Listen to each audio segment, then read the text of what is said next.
പൊതിച്ചോറ് കഴിക്കാൻ ഭയങ്കര ആഗ്രഹം ഗൈസ്. കുറച്ചധികം ദിവസമായിട്ട് പൊതിച്ചോറ് കഴിക്കാൻ ഭയങ്കര ആഗ്രഹം. പക്ഷേ പൊതിച്ചോറ് കെട്ടാനുള്ള സാധന സാമഗ്രികൾ നമ്മുടെ കയ്യിലില്ലായിരുന്നു. തലേ ദിവസം ഞങ്ങൾ ലുലുവിൽ പോയി കുറച്ച് സാധനങ്ങൾ പച്ചക്കറിയൊക്കെ വാങ്ങി.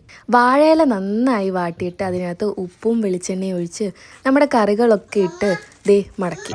പത്രമൊന്നും ഇല്ലാത്തതുകൊണ്ടാണ് നമ്മൾ സാധാ പ്ലാസ്റ്റിക് വെച്ച് അഡ്ജസ്റ്റ് ചെയ്യാം. ടിപ്പിക്കൽ പൊതിച്ചോറൊന്നും ആയില്ലെങ്കിലും നമുക്ക് ഇഷ്ടപ്പെട്ട കറികളെല്ലാം വെച്ച് ഒരു പൊതിച്ചോറ് ഇങ്ങനെ കെട്ടി അതിങ്ങനെ തുറക്കുമ്പോൾ ഉള്ളൊരു മണമുണ്ടല്ലോ, എൻ്റെ പൊന്നു സാറേ, അത് പറഞ്ഞറിയിക്കാൻ പറ്റില്ല. പിന്നെ അതെ, ഈ ആദ്യത്തെ ഉരുള ഉണ്ടല്ലോ, അത് ഭയങ്കര സ്പെഷ്യലാണല്ലേ. ഞാൻ ഉണ്ടാക്കിയത് കൊണ്ട് പറയല്ല, ഇത് സൂപ്പറായിരുന്നു ഗൈസ്. പിന്നെ അതെ, ഈ കാണുന്ന 2 പേരുണ്ടല്ലോ, ഇതാണ് എൻ്റെ മെയിൻ ഫുഡ് ടെസ്റ്റേഴ്സ്. ഫുഡ് കഴിച്ചു കഴിഞ്ഞ് ഇത് പൊളിയായിരുന്നു കേട്ടോ എന്ന് കേൾക്കുമ്പോൾ തന്നെ ഞാൻ flat. Thanks for watching. By.